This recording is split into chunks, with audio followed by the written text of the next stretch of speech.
అంత గనం పలిసింది ఆబే. తప్పైపోయింది మాఫ్ చేయ్యా. ఊర్లో పెద్ద మొగోనివైన ఆవురా, అన్ని పంచాయతీలు నువ్వే దెంపుతున్నావు, అందుకే పంచాయతీకి వచ్చినావా? తప్పైపోయిందయ్యా, నీ కాలు ముక్తయ్యా. గప్పెళ్ళ పట్టణంలో చదువుకొచ్చిందయ్యా, ఇక్కడ పద్ధతి లేదు తెలవాయి. ఈసారి మీ తాను రాకుండా చూసుకుంటాయా, జర మాఫ్ చేయండి అయ్యా. అయ్యా అయ్యా అయ్యా అయ్యా అయ్యా అయ్యా బాంచనయ్యా, అయ్యా అయ్యా మీ కాలు ముక్తారా. రే కొమరే, అయ్యా పద్ధతులు తెలియకపోతే నేర్పాలి. మీకు ఇష్టం వచ్చినట్టు ఉంటానంటే నడవదిడా ఏంది? ఇంకోసారి గిసువంటి పంచాయతీలు పెట్టుకుని నా దగ్గరకు వచ్చామనుకో బొక్కలేసి నూకుతా, అర్థమైందా? పో. అట్నయ్యా. కానీ కట్లెట్ చేసినవేంద్రా, బొక్కలో ఏమన్నా కదా? నువ్వు ఆగబే. కొమిరి, కిసువంటి పంచాయతీలు నీకు అవసరమా? అయినా కీ అన్ని నీ నెత్తి మీద ఎందుకు వేసుకుంటావురా?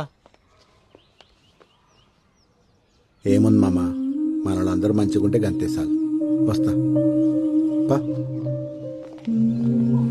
ఏం చదువుతున్నావు అమ్మా? జర్నలిజం చదివినన్నా, నేను లాగితే జాబ్లో జాయిన్ కావాలి. ఏం చెప్పినావు అర్థం కాలే గాని మంచిగా చదువుకో అమ్మా. అట్నే అన్నా. పోతా మళ్ళా. పోయిరా బిడ్డ. అరే ఓ చాయ్ చెప్పురా. అట్లనే అన్నా. కాకా ఒక చాయ్.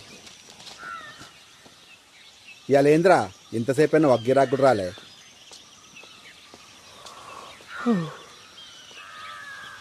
ఏమ్రా ఇప్పుడు పోయి మళ్ళీ ఎప్పుడు వస్తావు? రేపు సాయంత్రం కల్లా వచ్చేస్తానన్నా, పెద్ద పని అయితే ఏం లేదు. అకాడమీకి పోయి మాట్లాడొచ్చుడు అంతే. సరే మంచిగా పోయిరా. అవురా బాల్జిగా, నేను పొద్దుంతా కనిపించలేదు, వేడికి పోయినావు?